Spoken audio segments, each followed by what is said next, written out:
Okay, well, thanks so much for coming to today's webinar on troubleshooting PubMed searches. So just a couple housekeeping notes before we truly get started. So first of all, if you have any questions, please go ahead and ask them in the chat. I'm the only person working on the webinar today, so but with only two of us, hopefully there won't be too many that I'll get overwhelmed while I'm trying to present to. So you're still welcome to ask questions at any time. And I am going to send out the link, or it will be sent out by someone after the session. So you will get the recording link. Okay, thanks again. So this session was built based on people trying PubMed searches and encountering all kinds of different issues. So some of the issues you could have that come up that impede your searching could be, you're doing a search and you get results that seem really weird, like they don't include your keywords. If you're searching for a phrase, like with the quotation marks, and you get an error message and then the results don't include that phrase. Using a PubMed search strategy from a systematic review article and getting an error message, that can definitely happen. Finding a mesh term that describes your topic, but then getting a surprisingly little content, or specifying a location, but finding that not all of the return studies are actually based there. So these are some of the examples of issues that can come up. And so then the next logical question is, are there solutions? And the short answer is it depends. Um, there are so many different factors that go into a PubMed search. So we're going to talk about the things you can control within PubMed that should make your searches better, more precise, and should pull up content, hopefully, that is more relevant to what you're looking for. So just a couple of quick reminders about PubMed. Um, you may have known this at some point, you may still know this, but just so we're all on the same page, PubMed is the public platform for Medline, which is a database from the federal government. So PubMed does include some additional content beyond what is in Medline, but Medline is the majority of what is in PubMed. So if you hear someone talking about searching Medline, there is another way to search it, but PubMed is the preferred way for most people. That's what we teach. And then mesh terms, if you've heard of those, that stands for medical subject headings. And these are the subject headings that are applied to articles in Medline. So these also appear in most articles in PubMed. You can see them on the article's record page. So mesh terms are like a glossary that is used behind the scenes on PubMed to categorize information. They do work generally pretty well, but also there are some issues that can come up. So we will take a look at those now. So here's the long list of things that you could possibly troubleshoot. So we'll talk about all of these in more detail, but just as a preview, we'll talk about the search details, the search fields, if you ever see anything in brackets after a keyword in PubMed, free searching, proximity searching, hyphens and spaces, truncation, changes in the mesh subject headings, acronyms, names, and locations. So this is a lot, but hopefully with each of these like little tricks, this will help you do better PubMed searches.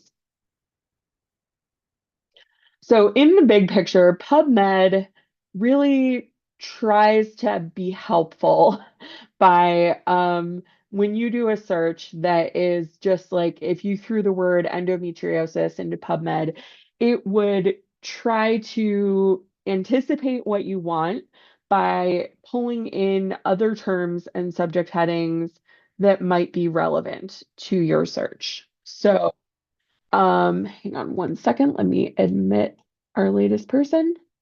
Okay. So, when PubMed is doing this on the back end, sometimes this won't make any problems, and it's really only going to search for your search terms. Other times it may bring in many other additional terms, maybe terms that start with the same root word or terms that are, related. On the last note here on the slide, you see if you search for insurance, it brings you back all of these other related terms, but those may not be helpful to you depending on what your topic actually is. So, as far as whether this function on the back end, automatic term mapping, as far as whether it's actually a good thing, yeah, sometimes, because this will allow you to find things from each of these areas without having to input them manually. But also sometimes it can bring in things that are irrelevant. So, it's really important to tell you, be able to see what PubMed is doing on the back end. So let's start with the search details, which is where you see that. And welcome to the people who came in a little late. You're welcome to ask questions anytime in the chat. Okay, so this is an example of a PubMed search. We see it is for diabetes and information and teenagers. And so probably this research question is about how do teenagers get, information about diabetes. Um, Now, this article is something that comes up in that search, but it does not seem to have anything to do with information or teenagers. Neither of those terms are in the abstract or the title. So in this case, you might be really confused and frustrated if you're seeing a lot of examples like this where it's not actually relevant to what you're looking for. So it is always a good idea in this situation to look at the search details. So to get there, right under our PubMed search box, there's a link for advanced search. So you click on that, you'll have a search box there, but then it also um, has this little caret you can click on next to your search that you just did. So you can click on the caret to expand that. And then it will give you the search details, and you can see how it is translating each of these things. So it's translating diabetes into all of these other terms. Information, it's giving us a lot of other terms with the same root, informativity, informers, uh, informativeness. So it's really going nuts with that. And then teenagers, that is a little more um, straightforward, but it is bringing in some uh, mesh terms. Well, we see the mesh term for adolescent. And then it's also searching with adolescent as a keyword. So actually, the reason it is coming up in here is because it doesn't use the word information in the abstract, but it does use the word inform. So that is getting picked up with that automatic term mapping. And then there is the mesh term for adolescent that is attached to this specific piece of literature. So that is how this is coming back in that search, even though it seems really irrelevant. So looking at that can really be helpful to understand. Oh, sorry, I don't know where this slide came from. Uh, Looking at that can be helpful to see, what's in there that you may want to take out, because you can um, go into your history, and if you click the little three buttons under action, or the three dots under actions, you could click add query, and then that'll put your whole search in the box like that, and then you can start. Oh, I'm sorry. I think for this one, to see all the translations, you'd have to copy and paste that, but you can put it in the query box and then just start getting rid of things that you don't actually want. So that can be helpful in being more precise with your search, but definitely be careful. It can be very easy to accidentally delete like a um a quotation mark or a parenthesis or something that just messes up the search.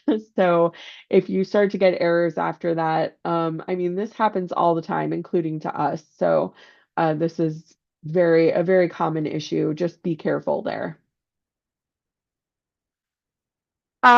Annie, great question. So if you enter a term and use TIAB, which is the field tag um, for the title and abstract, so it's only searching in the title and abstract, no, it would not map to additional mesh terms. It would then only search in the title and abstract.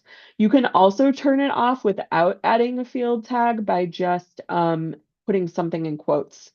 So if you put your term in quotes, it's not going to give you anything else. It'll just do your term. Thanks, Annie. All right. What a great segue into search fields, honestly. So when PubMed is doing that term mapping, um, it's defaulting to searching for these terms in any field in the record.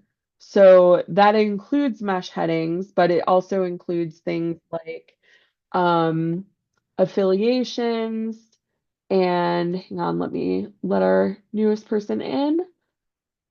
Okay, so that also includes searching for author affiliations, grant titles, things like that. Um, so if you use the search fields in PubMed, then you can actually control where PubMed is searching for these terms that you're putting in. So, and if you're using a search field, like I said to Annie, it will turn off the automatic term mapping. So it does a much, much more literal search. So you can turn it off either by using the quotation marks, even if it's only around a single word, or using a search field, which I do recommend regardless, just using one. Um, so these can really change the number of results that you get. And you might be like, what fields? Here's what it looks like on the back end of PubMed if you look at the record of an article. So it's like saying where, what's the ID number, uh, there are all these different fields, and then the data in them is what it's searching. So it can be searching in the first author field, the publication title, the publication location, the journal title, or I'm sorry, publication type, not publication title. So it has all of these different fields on the back end, and that's what it's doing there. So you can either limit it to a specific field or multiple fields. And there are many, many search tags that you can use. So the one I was talking about, or Annie brought up actually, was TIAB. Whoops. Let's go back here. So TIAB right here, that searches title and abstract. You can also do title and abstract individually.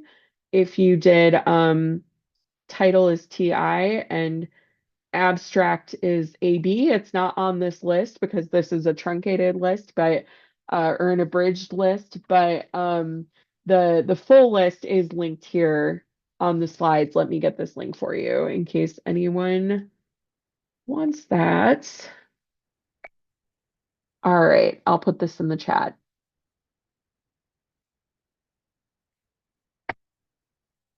Okay. So here's an example of the same exact search with all these different tags on them. So in the first example, the bottom one, we don't have any tags used. So that is for searching for moles, it's bringing in all kinds of different related terms and possibly mesh terms. In number 10, we're just looking for it as a text word. In number 11, it is looking in the title and abstract, and number 12, it is looking in just the title. So you can see how that really changes the number of results we're getting, where we go from like 28,000 to down to under 1,000 just looking for moles in the title. And you can see what's going on there if you expand this. So the mesh term for mole is nevus, comma, pigmented. So it's searching for mole, it's searching for nevus and pigmented individually, like with both of them by themselves. It's searching for both of them together. It's also searching just for nevus as a mesh term. It's also searching for mole as a mesh term. So are all of these specific to what you're looking for? Maybe not. So you can see how that really gets us into a much larger pool of literature than if we were doing one of these pieces or one of these searches with the field tag. So on the advanced search builder page of PubMed, you can um, use the drop down there to find the search term that you're looking for. So if we put diabetes in that box at the top and then do the title and abstract in the drop down and click add, it's going to put diabetes and then TIAB in the brackets after it. So that is one way that you don't really have to manually write out the syntax there. That is a little bit easier to get that going. All right, phrases and quotation marks. So we already kind of touched on this a little bit, but many databases allow you to search for a phrase with quotation marks, like if you were searching for a mental illness or swine flu. So some databases default to assuming that if you put in two words that you are looking for a phrase, two words without like an and or an or in between them. But PubMed does default to searching the two words separately, unless they are enclosed in quotation marks. And like I was saying, this also turns off automatic term mapping. So you see if we search swine flu without the quotation marks, you get 4,000 results. With gives you 1,000. Big difference in mental health too. Mental health without 500,000 versus with the quotation marks, a little under 400,000. So that really does make a difference when you're doing your searches. And if we expand all of those searches, so you can see again that the without the quotation marks, it is again bringing in, different combinations of the words, and it's bringing in mesh terms. So it's in the first one, it's doing the mesh term for swine and the mesh term for flu. Um, it's not pulling in a mesh term for swine flu if there is one, but yeah, so that's how this can get really complicated. So you may have received an error like this if you've ever tried searching with the quotation marks in PubMed, where if it says your quoted phrase is not found in the phrase index. So on the back end, how PubMed searches for phrases is it has a list of predetermined phrases, and if you put something in quotes that is already a predetermined phrase, then it will look for it that way. In this case, cultural humility toolkit is not a predetermined phrase. So if you look at what it's actually searching, when you search with the quotes on that, culture abilities, a word I didn't know existed. So lots of other related terms to culture that start with that same word root. Also some mesh terms and subheadings like culture and ethnology. And then humility as a keyword and toolkit or toolkits as a keyword. So it did still bring up the thing you were looking for. If probably you were looking for this article on the cultural humility toolkit, but it's not like the most effective way to search sometimes. And this one, it was able to get what you needed, but it's not always going to be that way.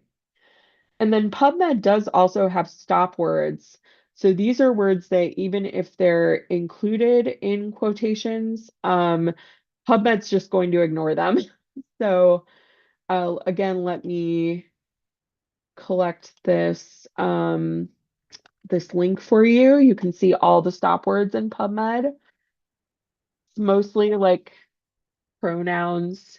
Um, there's a lot in there, but now I'm like, oh, do I know what those parts of language are actually called? Maybe not, but there are a lot of pronouns in there.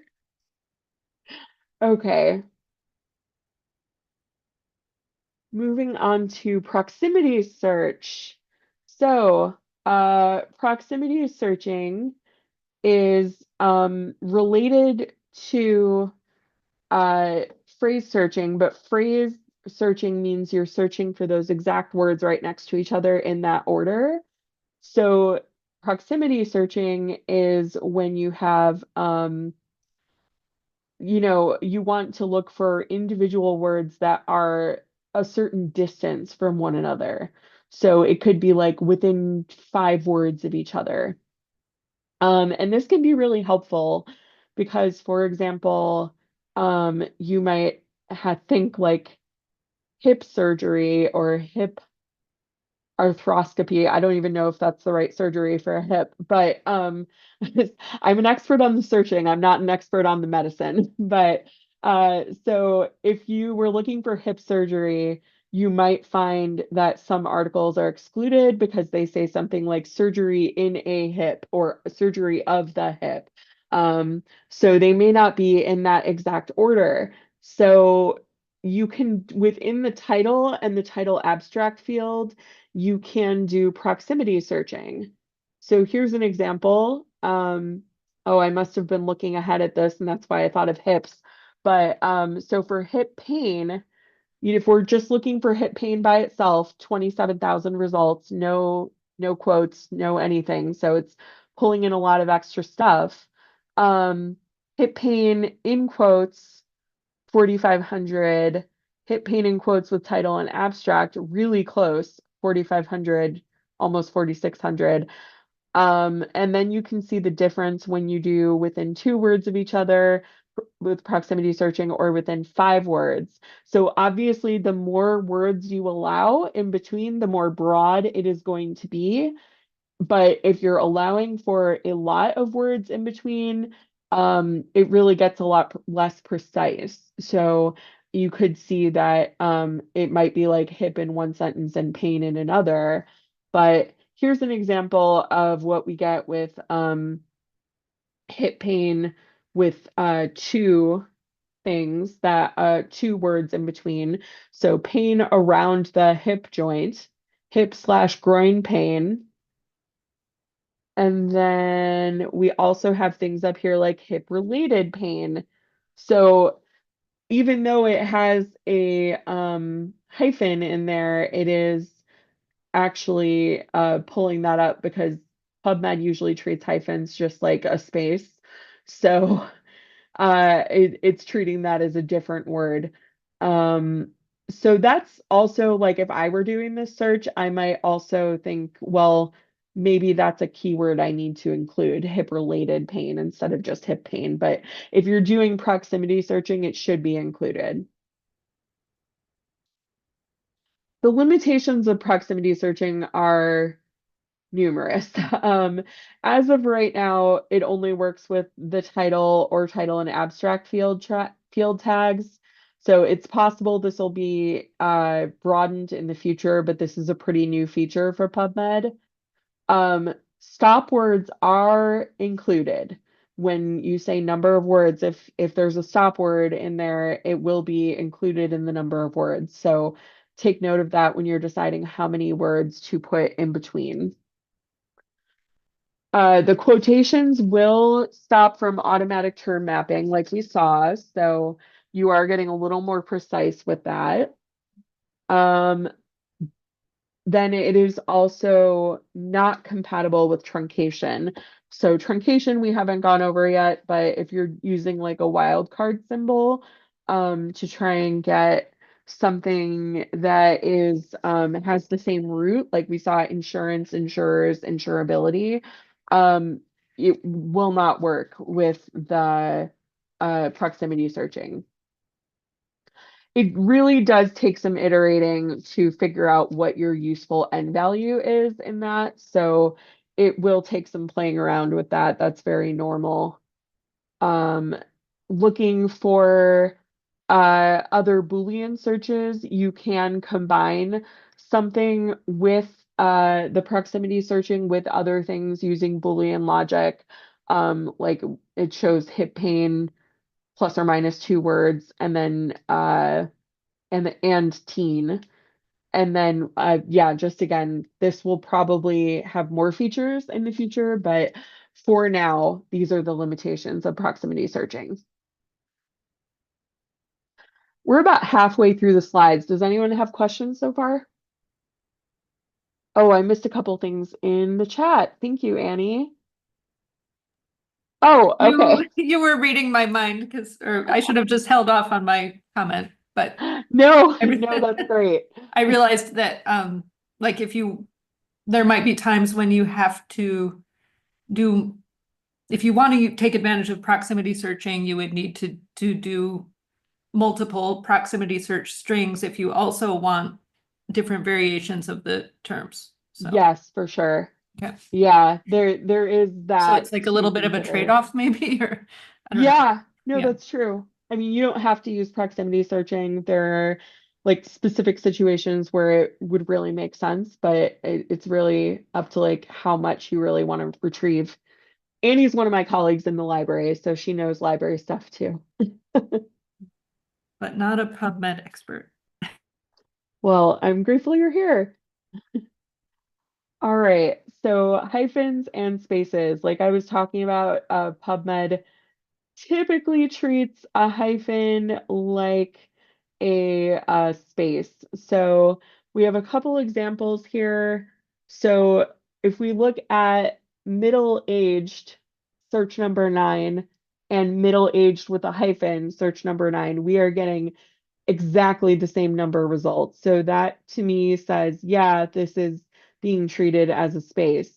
Um, Ultra running with and without a space, same thing, but these are really different corpuses of literature. So I think it's good to see that even when you're doing a term as common as middle-aged, it is showing the same.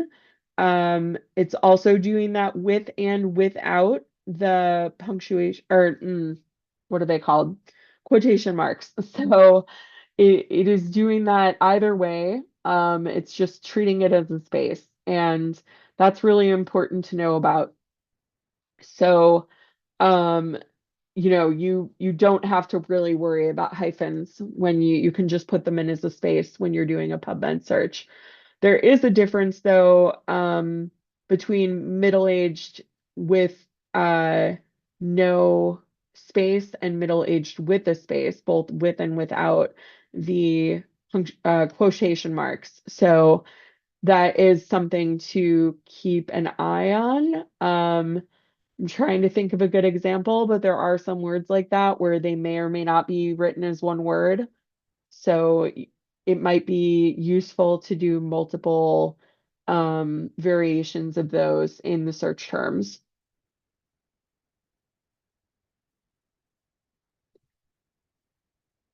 Oh, and here are some examples of when they may not be treated as a space. So the we see it is the same with middle-aged and middle-aged without the quotation marks, but with the quotation marks, um, the ultra running or without the quotation marks. I'm sorry, I'm saying with and without the hyphen is what I'm trying to say. It's been a long week. So ultra running, the difference there is not a recognized mesh term. So remember when the quotation marks are not there, it will be doing automatic term mapping. So there is a recognized mesh term for middle-aged, so it is bringing that in, but with ultra running, it is not because there is no recognized mesh term there. But once again, a really good example of why you should always be looking at the search details because things can get really weird in there and like taking this in and looking at how your search is affected can help you make smart decisions as to how you're going to modify it. Oh, right. Drug names exist. So drug names are a delight to search for. That was heavy sarcasm, but drug names can sometimes have parentheses, they can have brackets, they can have hyphens in them. This can be tough for PubMed and so tough that not even the librarians are really good at this. So like the rest of the health sciences librarians, except our lovely Tina Griffin, who is the pharmacy librarian. She has 10 years of experience in searching for drugs. So I would really recommend talking to her, but any of us could get you in front of her if needed. So please just ask if you don't remember her name, that's okay. We would know exactly where to send you. They're inconsistent and it can be a struggle. All right, truncation. We've been kind of dancing around this topic. So truncation is when, like I've been saying, you have any and all variations of a term that start with that same root of the word. So teenager is always a great example because you have teen, teens, teenage, teenager, teenaged. Um, so you truncate at the last point where they are all the same, which would be after the N in teenager. So you see how it's truncated on the slide, TEEN and the asterisk. Truncation is also a thing that will turn off automatic term mapping. So that is one where you wouldn't have to worry about those extra terms being pulled in, except the ones that you are intentionally pulling in that are extra. So here's an example of teen truncated, and one of the unexpected variations you can get is an author name that starts with teen. So that's why using those field tags can be really helpful because as we can see, this has nothing to do with teenagers. Um, Also, it you do have to have a minimum of 4 characters. So if we wanted to search for arm truncated, uh yeah, that wouldn't work. There's just too little there. It's like when I've worked with people on topics about racism, you can't go all the way back to RAC for race, racism, racial. You have to go do separate keywords for those. You could do RACI and then truncate it though. All right. So we have the variations there that are the most common variations. Those are for teenagers. Those are the ones that I brought up when I mentioned that. And then you see with the truncation, we're getting less than what we get with using all of the terms. And again, that relates back to automatic term mapping because you're pulling in all of those extra words and mesh terms when you put in all of the variations. And if you're doing the truncation, it will turn that off.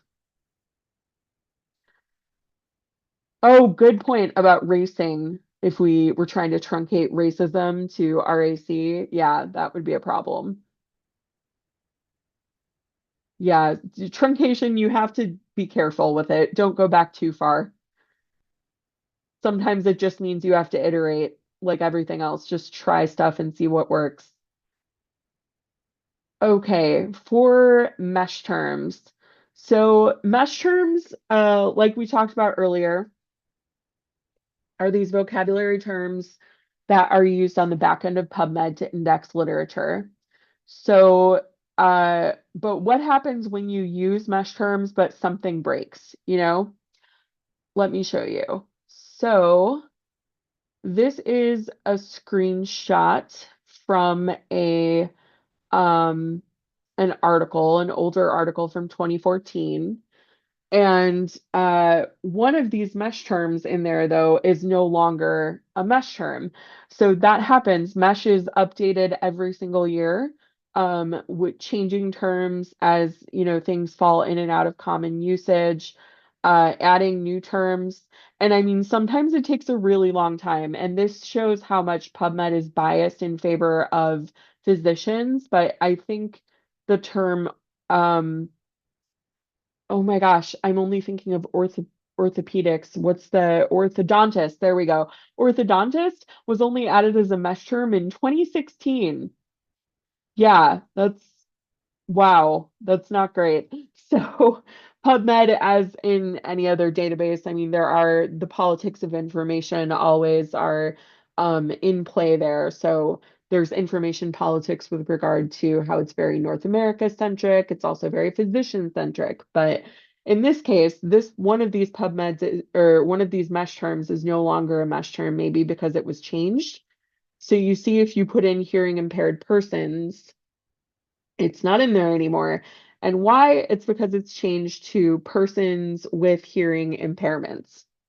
So I think that goes along with the trend of like more person first language. But yeah, that could definitely trip you up if you weren't prepared for that.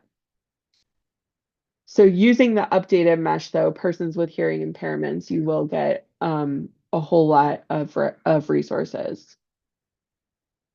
Now, sometimes you're using a mesh term and mesh just brings back less than you expected.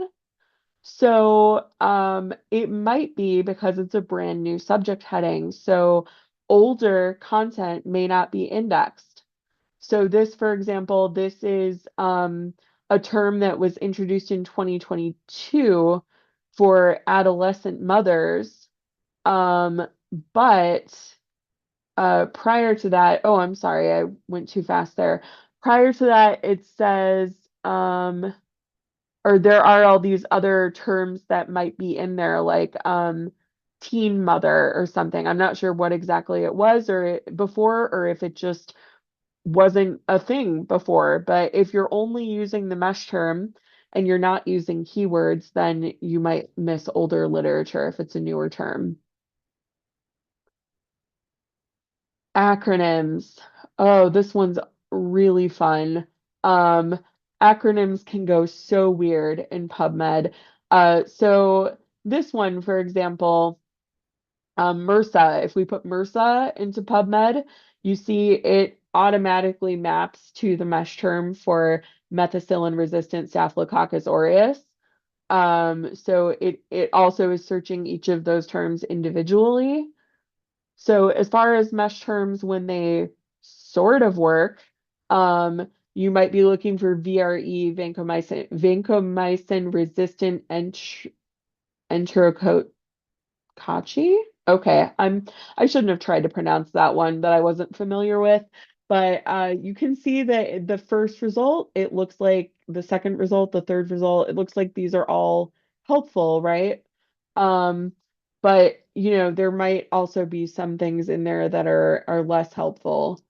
Um, Acronyms when they don't work at all. So what does EMT stand for? Is it like PubMed thinks, the journal Enzyme and Microbial Technology, emergency medical technician, epithelial mesenchymal transition, mesenchymal transition, endometrial thickness, electromagnetic therapy. There's a lot going on here. So, looking at the search details again, if that's the most important thing. So what should you do in this case? Definitely make an appointment with one of the librarians. And you can see if we're putting in each of these, like all of the different things that would come up, and we could guide you through getting a better search going for this. All right, names. Names are have some complications in PubMed as well.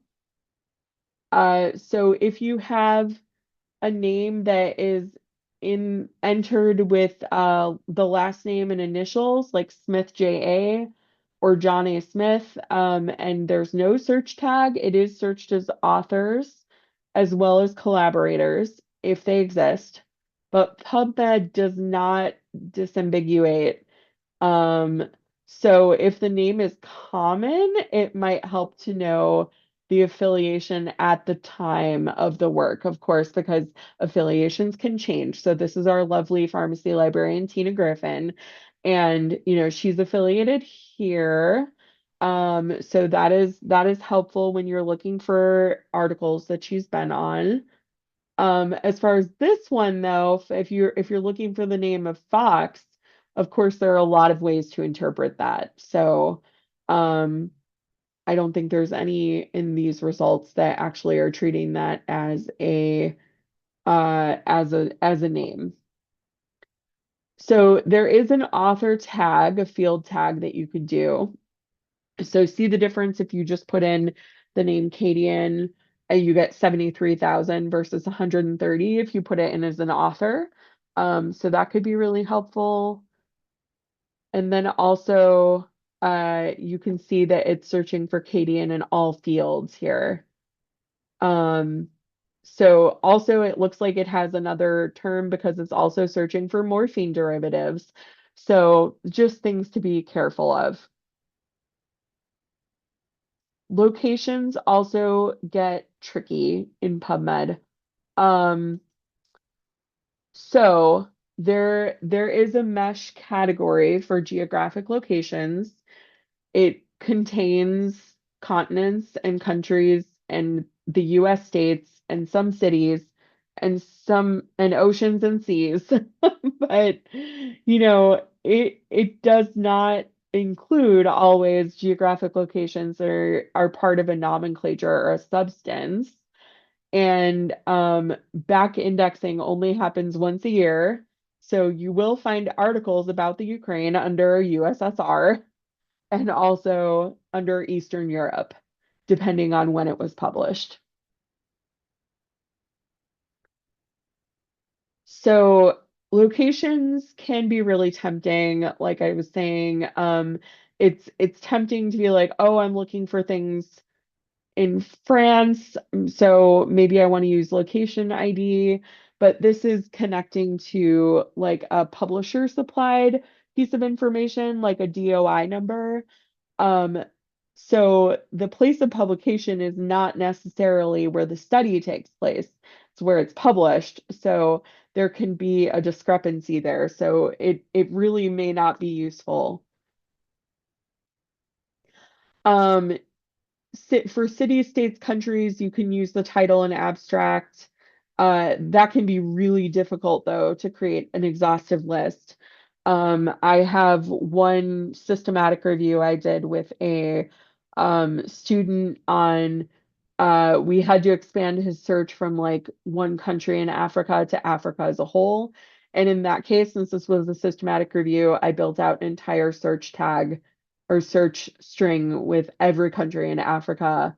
And also, well, there's a country named Guinea in Africa, but there are also countries with the word Guinea in other places of the world. So it had to be like not Papua New Guinea. You see the problem there. So it really does get very tricky very quickly. All right, so as a reminder, this is what we talked about, all of these different things you can troubleshoot. So your search details is paramount, I think, looking at the search and seeing how PubMed is interpreting it.